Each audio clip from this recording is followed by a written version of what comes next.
ನಮಸ್ಕಾರ, ನ್ಯೂಸ್ 18ಗೆ ಸ್ವಾಗತ. ನಾನು ನವಿತಾ ಜೈನ್. ಕೆಪಿಸಿಸಿ ಕಾರ್ಯಾಧ್ಯಕ್ಷ ಆರ್ ಧ್ರುವ ನಾರಾಯಣ ನಿಧನರಾಗಿದ್ದಾರೆ. ಮೈಸೂರಿನಲ್ಲಿ ತೀವ್ರ ಹೃದಯಾಘಾತದಿಂದ ಅವರು ವಿಧಿವಶರಾಗಿದ್ದು, ಚಾಮರಾಜನಗರ ಮಾಜಿ ಸಂಸದರು ಆರ್ ಧ್ರುವ ನಾರಾಯಣ ಅವರು ಈ ಸಲ ನಂಜನಗೂಡಿನಿಂದ ವಿಧಾನಸಭಾ ಕ್ಷೇತ್ರಕ್ಕೆ ಎಲೆಕ್ಷನ್ಗೆ ಕಂಟೆಸ್ಟ್ ಮಾಡಬೇಕು ಅಂತ ಹೇಳಿ ಅಲ್ಲಿ ಕೆಲಸ ಕಾರ್ಯಗಳನ್ನ ಮಾಡ್ತಾ ಇದ್ರು. ಆ ನಿಟ್ಟಿನಲ್ಲಿ ಕಾಂಗ್ರೆಸ್ ಕೂಡ ಚಿಂತನೆಯನ್ನ ಮಾಡಿತ್ತು ಅವರಿಗೆ ಟಿಕೆಟ್ ಕೊಡಬೇಕು ಅಂತ ಹೇಳಿ. ಈಗ ಅವರು ವಿಧಿವಶರಾಗಿದ್ದಾರೆ. ಮೈಸೂರಿಗೆ ತೆರಳುತ್ತಾ ಇದ್ದಾರೆ. ವಿಪಕ್ಷ ನಾಯಕರಾಗಿರುವ ಸಿದ್ದರಾಮಯ್ಯ ಅವರು ತಮ್ಮ ಎಲ್ಲಾ ಕಾರ್ಯಕ್ರಮಗಳನ್ನ ರದ್ದು ಮಾಡಿದ್ದಾರೆ. ಸಿದ್ದರಾಮಯ್ಯ ಎಲ್ಲಾ ಕಾರ್ಯಕ್ರಮ ರದ್ದು ಮಾಡಿ ಮೈಸೂರಿನತ್ತ ನಾಯಕರು ತೆರಳುತ್ತಾ ಇದ್ದಾರೆ. ಶಾಸಕ ಯತೀಂದ್ರ ಸಿದ್ದರಾಮಯ್ಯ ಸೇರಿದಂತೆ ಹಲವರು ಈಗಾಗಲೇ ಆಸ್ಪತ್ರೆಗೆ ತೆರಳಿದ್ದಾರೆ. ಆಪ್ತರು, ಬೆಂಬಲಿಗರು ಕಂಬನಿ ಮಿಡಿದಿದ್ದಾರೆ. ಧ್ರುವ ನಾರಾಯಣ್ ನಿಧನಕ್ಕೆ ಬೆಂಬಲಿಗರು ಕಣ್ಣೀರು ಹಾಕಿದ್ದಾರೆ. ದೃಶ್ಯಗಳಲ್ಲೂ ನೀವು ಗಮನಿಸಬಹುದು. ಧ್ರುವ ನಾರಾಯಣ ಅವರ ಅಗಲಿಕೆಯ ಕಣ್ಣೀರು ಅವರನ್ನ ಯಾವ ರೀತಿಯಾಗಿ ಕಾಡ್ತಾ ಇದೆ, ಕಣ್ಣೀರು ಹಾಕ್ತಾ ಇದ್ದಾರೆ ಅನ್ನೋದನ್ನ ನೋಡಬಹುದು. ಧ್ರುವ ನಾರಾಯಣ್ ಅವರು 2 ಬಾರಿ ಚಾಮರಾಜನಗರ ಕ್ಷೇತ್ರದ ಲೋಕಸಭಾ ಕ್ಷೇತ್ರದ ಸಂಸದರಾಗಿದ್ರು. 2 ಬಾರಿ ಶಾಸಕರಾಗಿ ಸೇವೆಯನ್ನ ಸಲ್ಲಿಸಿದ್ದಾರೆ. ಕಳೆದ ಲೋಕಸಭಾ ಚುನಾವಣೆಯಲ್ಲಿ ಧ್ರುವ ನಾರಾಯಣ್ ಅವರು ಸೋಲನ್ನು ಅನುಭವಿಸ್ತಾರೆ. ಆದ್ರೂ ಕೂಡ ಯಾವುದೇ ರೀತಿಯಲ್ಲೂ ಈ ಒಂದು ಸೋಲಿನಿಂದ ಕಂಗೆಟ್ಟಿರ್ಲಿಲ್ಲ. ಅವರು ತಾನು ಮತ್ತೆ ಆಕ್ಟಿವ್ ಆಗಿ ಕೆಲಸ ಕಾರ್ಯಗಳನ್ನ ಮಾಡ್ತಾ ಇದ್ರು. ಕಾರ್ಯಾಧ್ಯಕ್ಷರಾಗಿ ಇಡೀ ರಾಜ್ಯದಾದ್ಯಂತ ತನ್ನ ಸೇವೆಯನ್ನ ಸಲ್ಲಿಸ್ತಾ ಓಡಾಡ್ತಾ ಆಕ್ಟಿವ್ ಆಗಿದ್ರು.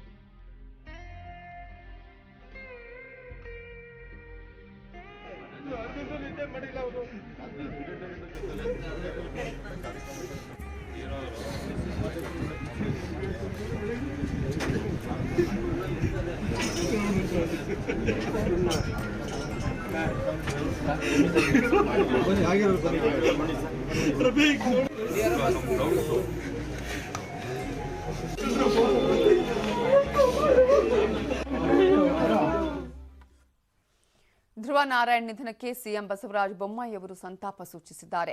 ಧ್ರುವ ನಾರಾಯಣ್ ನನ್ನ ಆತ್ಮೀಯ ಸ್ನೇಹಿತರಾಗಿದ್ರು.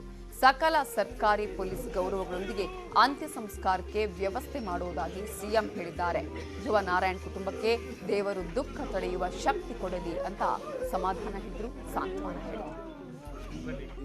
ಈ ರಾಜ್ಯದ ಅಭಿವೃದ್ಧಿ ಬಗ್ಗೆ, SC/ST ಜನಾಂಗದ ಬಗ್ಗೆ ಮತ್ತು ಚಾಮರಾಜನಗರ ಬಗ್ಗೆ ವಿಶೇಷವಾಗಿರುವಂತಹ ಕಳಕಳಿ ಅವರು ವ್ಯಕ್ತಪಡಿಸ್ತಾ ಇದ್ರು. ಸಮಯ ಸಿಕ್ಕಾಗೆಲ್ಲ ಒಳ್ಳೆ ಕೆಲಸ ಮಾಡಿದ್ರು. ಅವರ ಹೃದಯಾಘಾತದಿಂದ ಸಾವು ಇವತ್ತು ನಿಜವಾಗ್ಲೂ ಕೂಡ ಆಘಾತ ತಂದಿದೆ. ನಾನು ನಂಬಕ್ಕಾಗಲಿಲ್ಲ. ಅತಿ ಕ್ರಿಯಾಶೀಲವಾಗಿ ಓಡಾಡ್ತಾ ಇದ್ರು. ಇವತ್ತು ಅವರ ಸಂಸತ್ನಲ್ಲಿ ಅವರು ಮಾತನಾಡಿರುವಂಥದ್ದು ಬಹಳಷ್ಟು ಪರಿಣಾಮಕಾರಿಯಾಗಿ ಮಾತಾಡಿದ್ದಾರೆ. ಜನಾಂಗದ ಬಗ್ಗೆ ಮಾತಾಡಿದ್ದಾರೆ, ರಾಜ್ಯದ ಬಗ್ಗೆ ಮಾತಾಡಿದ್ದಾರೆ. ಒಬ್ಬ ಕಮಿಟೆಡ್ ಇರುವಂಥ ರಾಜಕಾರಣಿಗಳನ್ನು ನಾವು ಇವತ್ತು ಕಳ್ಕೊಂಡಿದ್ದೀವಿ. ತುಂಬಲಾರದ ಹಾನಿಯಾಗಿದೆ. ಅವರ ಅವರ ಅವರ ಅವರ ಅಂತ್ಯಕ್ರಿಯೆಗೆ ರಾಜ್ಯದ ಪೊಲೀಸ್ ಗೌರವವನ್ನು ಕೊಡಬೇಕನ್ನುವಂಥ ತೀರ್ಮಾನ ಕೂಡ ನಾವು ಮಾಡಿದ್ದೇವೆ.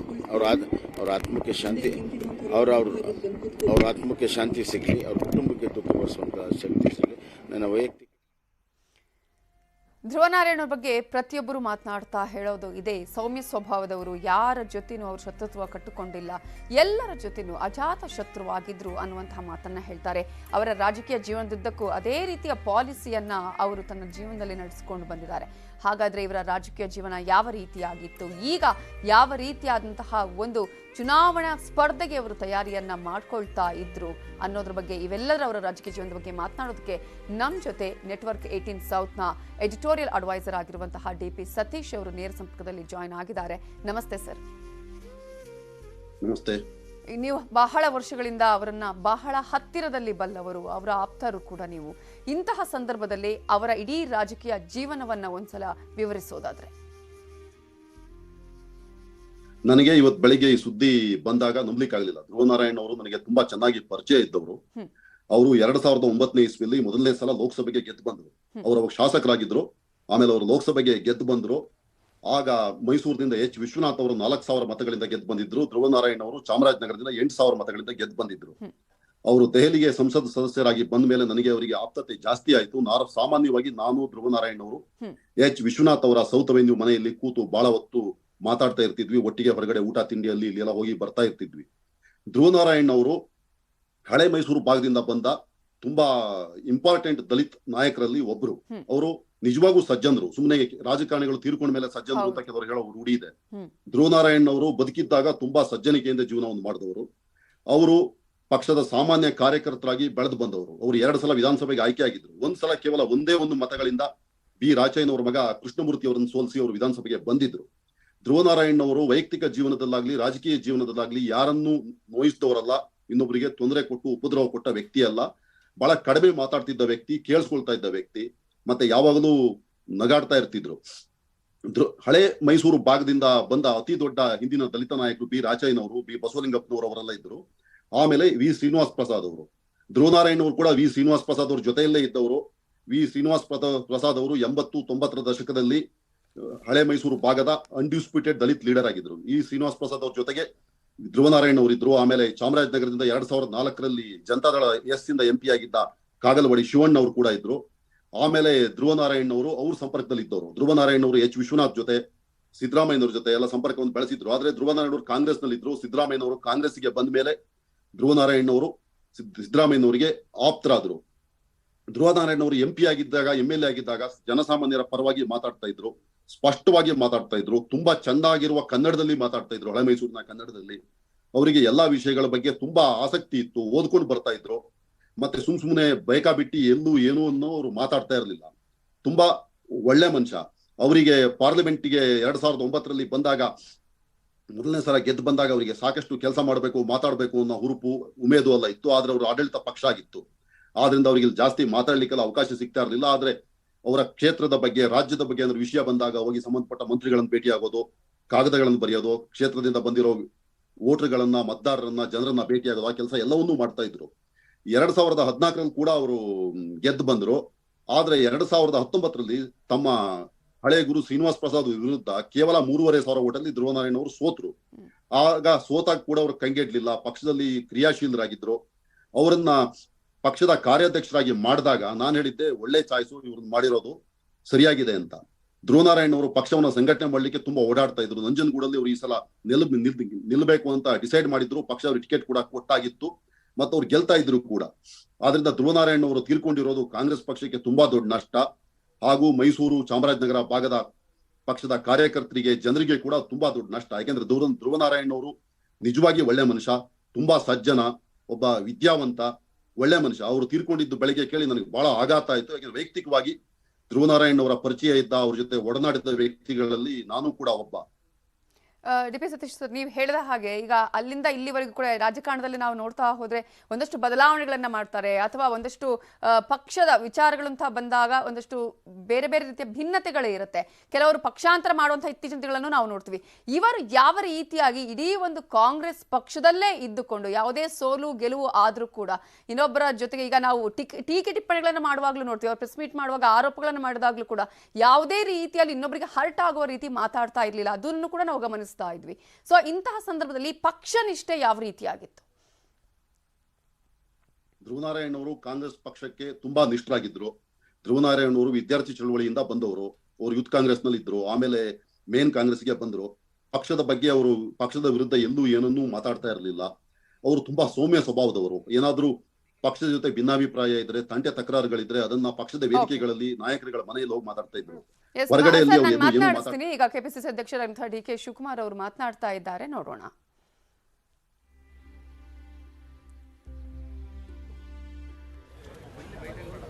ಓಕೆ, ಡಿ.ಕೆ. ಶಿವಕುಮಾರ್ ಅವರ ಮಾತನ್ನ ಕೇಳೋಣ. ಡಿ.ಪಿ. ಸರ್, ನೀವು ಹೇಳ್ತಾ ಇದ್ರಿ ಅಂದ್ರೆ ಯಾವ ರೀತಿಯಾಗಿ ಪಕ್ಷನಿಷ್ಠರಾಗಿದ್ರು ಅವರು, ಯಾವತ್ತೂ ಕೂಡ ಪಕ್ಷದವನ್ನ ಬಿಟ್ಟು ಅವರು ಚಿಂತನೆ ಮಾಡಿದ್ದೇ ಇಲ್ಲ ಅನ್ನೋದನ್ನ. ಇಲ್ಲ, ಅವರು ಪಕ್ಷಕ್ಕೆ ನಿಷ್ಠರಾಗಿದ್ರು. ಪಕ್ಷದ ಕಾರ್ಯಕ್ರಮಗಳನ್ನ ಬಗ್ಗೆ ಮಾತಾಡ್ತಾ ಇದ್ರು. ಅವರಿಗೆ ತಳಮಟ್ಟದ ಕಾರ್ಯಕರ್ತರ ಜೊತೆ ತುಂಬಾ ಹತ್ರ ಸಂಪರ್ಕ ಇತ್ತು. ಅವರನ್ನ ಯಾರು ಧ್ರುವನಾರಾಯಣ್ ಅಂತ ಕರಿತಾ ಇರಲಿಲ್ಲ, ಎಲ್ಲರೂ ಧ್ರುವ ಅಂತ ಕರೆಯೋರು. ಅಂದ್ರೆ ಅವರು ಎಲ್ಲರ ಜೊತೆ ಆ ತರದ ಸಂಪರ್ಕ ಇಟ್ಕೊಂಡಿದ್ರು, ಅನೌಪಚಾರಿಕವಾಗಿರ್ತಾ ಇದ್ರು. ಹಳ್ಳಿಗಳಲ್ಲಿ ಕೂಡ ಅವ್ರನ್ನೆಲ್ಲ ಧ್ರುವ ಅಂತಾನೆ ಕರಿತಾ ಇದ್ರು ಜನಗಳು. ಮತ್ತೆ ಅವರು ಎಲ್ಲಾ ಕಡೆಯಲ್ಲಿ ಆರಾಮಾಗಿ ಓಡಾಡೋರು, ಮಾತಾಡೋರು, ಯಾರಾದ್ರೂ ಸಿಕ್ಕರೆ ಏನಾದ್ರು ಕೇಳಿದ್ರೆ ಮಾತಾಡೋರು, ತುಂಬಾ ಸಜ್ಜನ. ಯಾರಾದ್ರೂ ಫೋನ್ ಮಾಡಿದ್ರೆ ವಾಪಸ್ ಫೋನ್ ಮಾಡೋರು. ಹಾಗೂ ಪಕ್ಷದ ಬಗ್ಗೆ ಅವ್ರಿಗೆ ತುಂಬಾ ನಿಷ್ಠೆ ಇತ್ತು. ಪಕ್ಷವನ್ನ ಬೆಳೆಸಲಿಕ್ಕೆ ಅವರು ಬಹಳ ಪ್ರಯತ್ನವನ್ನು ಮಾಡಿದ್ರು. 2019 ಲೋಕಸಭಾ ಚುನಾವಣೆ ನೋಡಿ, ಎಲ್ಲಾ ಕಡೆ ಪ್ರಧಾನಮಂತ್ರಿ ಮೋದಿ ಅವರ ಭಾರಿ ಅಲೆ ಇತ್ತು. ಕರ್ನಾಟಕದಲ್ಲಿ ಕಾಂಗ್ರೆಸ್ ಗೆದ್ದಿದ್ದು ಒಂದೇ ಒಂದು ಕ್ಷೇತ್ರ, ಅದು ಡಿ.ಕೆ. ಸುರೇಶ್ ಅವರ ಬೆಂಗಳೂರು ಇದು ಗ್ರಾಮೀಣ ಕ್ಷೇತ್ರ. ಚಾಮರಾಜನಗರದಲ್ಲಿ ಧ್ರುವನಾರಾಯಣ್ ಅವರು ಆಲ್ಮೋಸ್ಟ್ ಗೆದ್ದಿದ್ರು, ಕೇವಲ 3,500 ಮತಗಳಿಂದ ಸೋತರು ಶ್ರೀನಿವಾಸ್ ಪ್ರಸಾದ್ ಅವರಿಗೆ. ಶ್ರೀನಿವಾಸ್ ಪ್ರಸಾದ್ ಅವರು ಒಂಥರ ಸಿಂಪೆತಿ ತಗೊಂಡು ಗೆದ್ದು ಬಂದ್ರು. ನಂದು ಇದು ಕೊನೆ ಚುನಾವಣೆ, ನನ್ನ ಆರೋಗ್ಯ ಸರಿ ಇಲ್ಲ, ಕಾಂಗ್ರೆಸ್ ನನಗೆ ಅನ್ಯಾಯ ಮಾಡಿದ್ದಾರೆ, ಈ ಸಲ ಓಟ್ ಹಾಕಿ ಅನ್ನೋ ಕಾರ್ಡ್ ಅನ್ನ ಪ್ಲೇ ಮಾಡಿ ಗೆದ್ದು ಬಂದ್ರು. ವಿಚಿತ್ರ ಅಂದ್ರೆ ಧ್ರುವನಾರಾಯಣ್ ಅವರು ಶ್ರೀನಿವಾಸ್ ಪ್ರಸಾದ್ ಅವರ ಜೂನಿಯರ್, ಅವರು ಗರಡಿಯಲ್ಲೇ ಬೆಳೆದವರು. 1970 ಭೂಸಾ ಚಳುವಳಿ ಆದಾಗ ಬಸವಲಿಂಗಪ್ಪನವರದ್ದು ಶ್ರೀನಿವಾಸ್ ಪ್ರಸಾದ್ ಅವರೇ ಲೀಡರ್ ಅದಕ್ಕೆ. ಆ ನಂತರ 80ರಲ್ಲಿ ಬೆಳೆದು ಬಂದವರಲ್ಲಿ ಧ್ರುವನಾರಾಯಣ್ ಕೂಡ ಒಬ್ರು. ಅವರು ಕೇವಲ ದಲಿತ ನಾಯಕರಲ್ಲ, ಧ್ರುವನಾರಾಯಣ್ ಅವರಿಗೆ ಸಾಹಿತ್ಯ, ಸಂಸ್ಕೃತಿ, ಕಲೆ ಇವೆಲ್ಲ ಗೊತ್ತಿತ್ತು. ಕರ್ನಾಟಕದ ಚಳುವಳಿಗಳ ಬಗ್ಗೆ ಅವರಿಗೆ ಜ್ಞಾನ ಇತ್ತು. ಅವರು ಕಡಿಮೆ ಮಾತಾಡ್ತಾ ಇದ್ರು, ಜಾಸ್ತಿ ಕೇಳಿಸ್ಕೊತಾ ಇದ್ರು. ಹಾಗೂ ಪಕ್ಷದಿಂದ ಯಾವತ್ತೂ ಅವರು ಹೊರಗಡೆ ಹೋಗಿರ್ಲಿಲ್ಲ. ಅವ್ರಿಗೆ ಬಹುಶಃ ಪಕ್ಷಾಂತರ ಮಾಡಿ ಅನ್ನೋ ಪ್ರಲೋಭನೆ ಬಂದಿರಬೇಕು. ಯಾಕೆಂದ್ರೆ ಧ್ರುವನಾರಾಯಣ್ ಅಂತ ವ್ಯಕ್ತಿಯನ್ನ ಯಾವುದೇ ಪಕ್ಷ ತಗೋತಾ ಇತ್ತು, JDS ಇರ್ಲಿ, ಬಿಜೆಪಿ ಇರ್ಲಿ. ಅವರು ಕಾಂಗ್ರೆಸ್ ಪಕ್ಷದಲ್ಲೇ ಉಳಿದ್ರು. ಆ ಪ್ರಲೋಭನೆಯಿಂದ ಹೊರಗಡೆ ಹೋಗ್ಲಿಲ್ಲ. ಪಕ್ಷದಲ್ಲಿ ಅವರಿಗೆ ಸೂಕ್ತ ಸ್ಥಾನಮಾನ, ಗೌರವ ಸಿಗದೆ ಇದ್ರು ಅವ್ರು ತಲೆ ಕೆಡಿಸ್ಕೊಳ್ದೆ ಅವರಷ್ಟಕ್ಕೆ ಅವ್ರು ಇರ್ತಾ ಇದ್ರು. ಹಾಗೂ ಬೆಂಗಳೂರಿಗೆ ಜಾಸ್ತಿ ಬರ್ತಾ ಇರಲಿಲ್ಲ. ಬಂದ್ರೆ ಪಕ್ಷದ ಕೆಲಸಗಳನ್ನ ಮುಗಿಸ್ಕೊಂಡು ವಾಪಸ್ ಮೈಸೂರಿಗೆ ಹೋಗ್ತಾ ಇದ್ರು.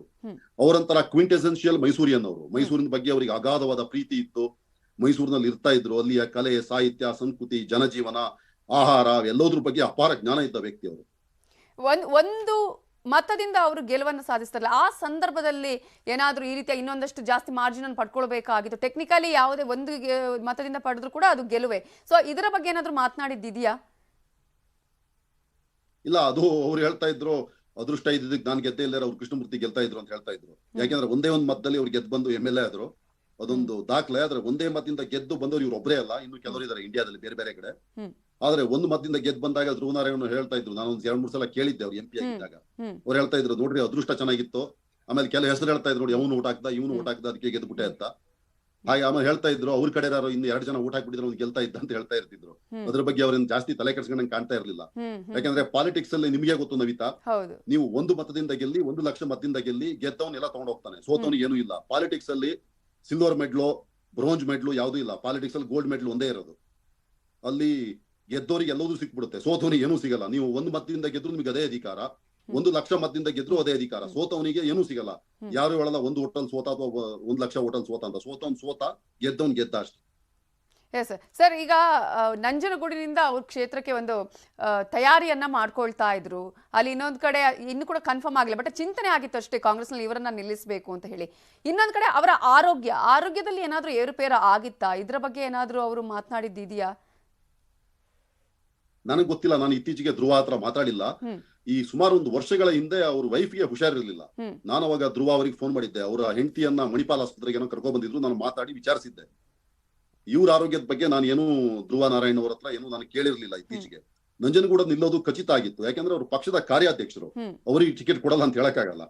ಎರಡನೇದಾಗಿ ಉಪಚುನಾವಣೆ ಆದಾಗ ಸಿದ್ದರಾಮಯ್ಯ ಅವರ ಕಾಲದಲ್ಲಿ ಕಳಲೆ ಕೇಶವಮೂರ್ತಿ ಅವರು ಅಲ್ಲಿಂದ ಗೆದ್ದು ಬಂದಿದ್ರು ನಂಜನಗೂಡಿಂದ. ಆಮೇಲೆ ಮತ್ತೆ ವಿಧಾನಸಭಾ ಚುನಾವಣೆ ಆದಾಗ ಶ್ರೀನಿವಾಸ್ ಪ್ರಸಾದ್ ಒಳ್ಳೆಯ ಗೆದ್ದು ಬಂದ್ರಲ್ಲಿ.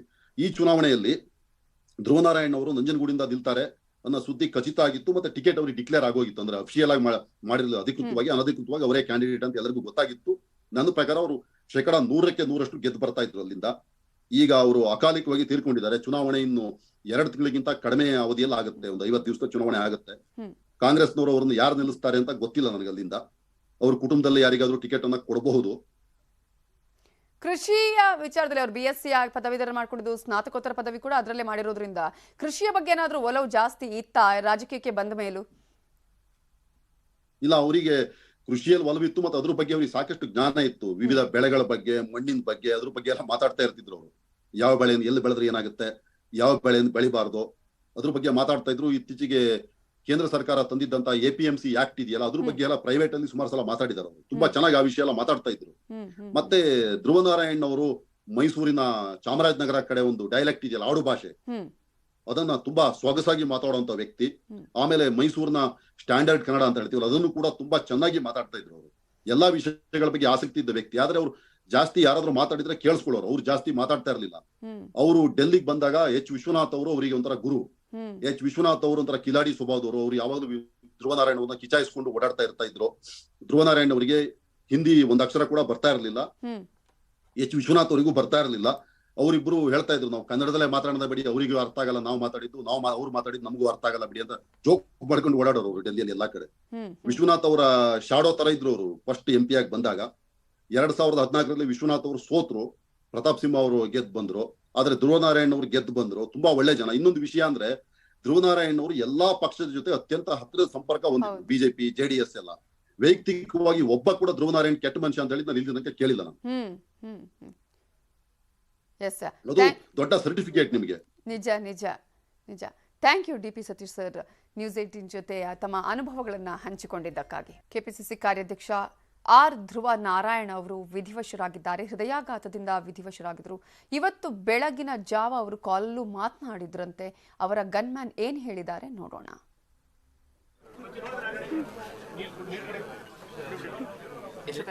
ಹೋಗಿದ್ರು ಸರ್, ಬೆಳಿಗ್ಗೆ 6:45 ನಮ್ಮ ಡ್ರೈವರ್ಗೆ ಫೋನ್ ಮಾಡಿದ್ದಾರೆ, ಬಾ ಅರ್ಜೆಂಟು. ನಾವು ಸಾಹೇಬ್ರ ಮನೆಯಲ್ಲೇ ಇದ್ದೆ ಸರ್. ಇದ್ದಾಗ ನಮ್ಮ ಡ್ರೈವರು ಬಂದರು ಸರ್, 7 ಗಂಟೆಗೆ ಬಂದರು. ನಾವು ಒಂದು 10 ನಿಮಿಷ ವೆಯ್ಟ್ ಮಾಡಿದೆ, ಸಾಹೇಬರು ಇನ್ನೂ ಬರಲಿಲ್ಲ ಅಂತ. ಆಮೇಲೆ ಮತ್ತೆ ನಾವೇ ಹೋಗಿ ರೂಮಲ್ಲಿ ನೋಡಿದಾಗ ಕುಸ್ತು ಬಿದ್ದುಬಿಟ್ಟಿದ್ರು ಸರ್. ಆಮೇಲೆ ಇಮಿಡಿಯೇಟಾಗಿ ಕಾರಲ್ಲಿ, ನಮ್ಮ ಕಾರಲ್ಲೇ ತಗೊಂಡು ಹಾಸ್ಪಿಟ್ಲಿಗೆ ಕರ್ಕೊಂಬಂದು.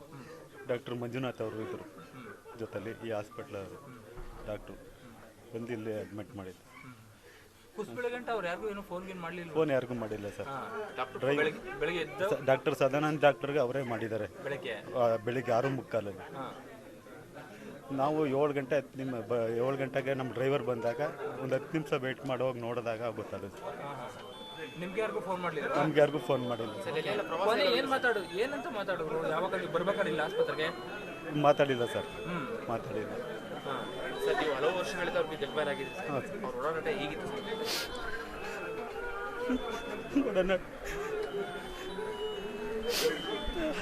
ಅಲ್ಲ? ಈಗ ಮನೇಲೆಲ್ಲ ನೀವೇ ಇದ್ರಿ, ನಿಮ್ಗೆ ಯಾರಿಗೂ ಫೋನ್ ಮಾಡಲಿಲ್ಲ ಅವರು? ಮಾಡಿಲ್ಲ ಸರ್. ಜೊತೆಲೇ ಇದ್ರಿ? ಜೊತೆಲೇ ಇದೆ ಸರ್, ಮನೆಯಲ್ಲೇ ಇದೆ. ರಾತ್ರಿ ಎಷ್ಟೊತ್ತಾಯ್ತು ಸರ್ ಬರೋದು? ರಾತ್ರಿ 10:30 ಆಗಿತ್ತು.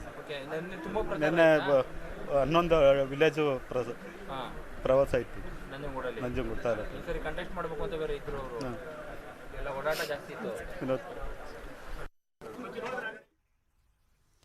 ಧ್ರುವ ನಾರಾಯಣ್ ನಿಧನ ಇಡೀ ಒಂದು ಕಾಂಗ್ರೆಸ್ಗೆ ತುಂಬಲಾರದ ನಷ್ಟ. ಕೆಪಿಸಿಸಿ ಅಧ್ಯಕ್ಷರಾಗಿರುವಂತಹ DK ಶಿವಕುಮಾರ್, ಕಾರ್ಯಾಧ್ಯಕ್ಷರಾಗಿರುವಂತಹ ಸಲೀಂ ಅಹಮದ್ ಅವರು ಸಂತಾಪ ಸೂಚಿಸಿದ್ದಾರೆ. ನನಗೆ ಬೇರೆ ಚಾಮರಾಜನಗರ ಜಿಲ್ಲೆ, ಮಂಡ್ಯ ಜಿಲ್ಲೆ, ಬೇರೆ ಬೇರೆ ನನಗೆ ಫೋನ್ ಮಾಡಿ ಮಾತಾಡ್ತಾ ಇದ್ದಾರೆ. ಎಲ್ಲರೂ ಮಾತಾಡಿ ಮಧ್ಯಾಹ್ನ ಸಾಯಂಕಾಲ ಕೆಲವು ವಿಚಾರಗಳನ್ನು ತಿಳಿಸ್ತೇವೆ. ಇಲ್ಲಿ ಫೈನಲ್ ಕಾಂಗ್ರೆಸ್ ಕಚೇರಿಯಲ್ಲಿ ಶ್ರದ್ಧಾಂಜಲಿ ಸಭೆ ಮುಗಿಸಿ ನಾನು ಮೈಸೂರಿಗೆ ಪ್ರಯಾಣ ಮಾಡಿದೆ. ನನಗೆ ಬೇರೆ ಚಾಮರಾಜನಗರ ಜಿಲ್ಲೆ, ಮಂಡ್ಯ ಜಿಲ್ಲೆ, ಬೇರೆ ಬೇರೆ ನನಗೆ ಫೋನ್ ಮಾಡಿ ಮಾತಾಡ್ತಾ ಇದ್ದಾರೆ. ಎಲ್ಲರೂ ಮಾತಾಡಿ ಮಧ್ಯಾಹ್ನ ಸಾಯಂಕಾಲ ಕೆಲವು ವಿಚಾರಗಳನ್ನು ತಿಳಿಸ್ತೇವೆ. ಇಲ್ಲಿ ಫೈನಲ್ ಕಾಂಗ್ರೆಸ್ ಕಚೇರಿಯಲ್ಲಿ ಶ್ರದ್ಧಾಂಜಲಿ ಸಭೆ ಮುಗಿಸಿ ರಾಜ್ಯ ಒಬ್ಬ ಸಭ್ಯ ರಾಜಕಾರಣಿಯನ್ನು ಕಳ್ಕೊಂಡಿದೆ. ವಿಶೇಷವಾಗಿ ನನಗೆ ತುಂಬ ಆಘಾತ ಆಗಿದೆ.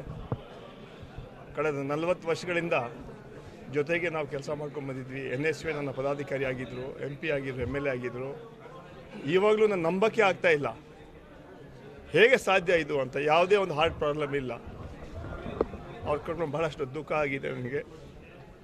ಒಬ್ಬ ಆಪ್ತನ್ನು ಕಳ್ಕೊಂಡಿದ್ದೀನಿ, ಒಬ್ಬ ಅಪರೂಪದ ರಾಜಕಾರಣಿ, MP ಆಗಿ MLA, ಯಾರಿಗೂ ಕೂಡ ತೊಂದರೆ ಕೊಡದೆ, ಯಾರಿಗೂ ಮನಸ್ಸು ನೋಯಿಸದೆ, ಸದಾಕಾಲ ಪಕ್ಷ ಸಂಘಟನೆ ಹೋರಾಟಗಳ ಮೂಲಕ ಒಳ್ಳೆ ಎಲ್ಲ ಸಮಾಜದ ಪ್ರೀತಿಯನ್ನು ಗಳಿಸಿದಂತಹ ಮುಖಂಡ ಸನ್ಮಾನ್ಯ ಧ್ರುವನಾರಾಯಣ್ ಅವರು ನಮ್ಮನ್ನು ಇವತ್ತು ಕಳ್ಕೊಂಡಿದ್ದೀವಿ. ನಾವು ಅವ್ರನ್ನ ನಾನು ಏನು ಹೇಳಬೇಕಂದ್ರೆ ನನಗೂ ಅರ್ಥ ಆಗ್ತಾ ಇಲ್ಲ. ಬೆಳಗ್ಗೆ ಫೋನ್ ಬಂದ ತಕ್ಷಣ ನನಗೆ ಒಂದು 10 ನಿಮಿಷ ಬಹುಶಃ ನಾನು ರೀಕಾಲ್ ಮಾಡಲಿಕ್ಕೆ ಆಗ್ತಾಯಿಲ್ಲ, ಧ್ರುವನಾರಾಯಣ್ ಇಲ್ಲ ಅಂತ. ಮೊನ್ನೆ ನಾವು ಕೂತ್ಕೊಂಡು KPCC ಆಫೀಸಲ್ಲಿ ಸುರ್ಜೇವಾಲಾ ಬಂದಿರುವ ಕೂತ್ಕೊಂಡು ಚರ್ಚೆ ಮಾಡ್ತಾಯಿದ್ವಿ. ಎಲೆಕ್ಷನ್ಗೆ ಹೇಗೆ ಸ್ಟ್ರಾಟಜಿ ಮಾಡ್ಕೋಬೇಕು, ನಮ್ಮ ಭಾಗದಲ್ಲಿ ಹೇಗೆ ನಾವು ಗೆಲ್ಲಿಸಬೇಕು, ಯಾವ ರೀತಿಯಲ್ಲಿ ಚುನಾವಣೆ ಮಾಡಬೇಕು, ಯಾವ ರೀತಿ ನಮ್ಮ ಬೂತ್ ಕಮಿಟಿಗಳು ಚರ್ಚೆ ಮಾಡಬೇಕಂತ ಚರ್ಚೆ ಮಾಡ್ತಾಯಿದ್ವಿ. ಆದರೆ ಬರೀ 24 ಗಂಟೆ ಒಳಗಡೆ ಧ್ರುವನಾರಾಯಣ್ ಅವರು ನಮ್ಮ ಜೊತೆ ಇಲ್ಲ ಅಂತ ಹೇಳೋದು ನಿಜವಾಗ್ಲೂ ಬಹಳ ಅದೊಂದು ದುರಂತ ಅಂತ ಹೇಳಕ್ಕೆ ಬಯಸ್ತಾ ಇದ್ದೇನೆ.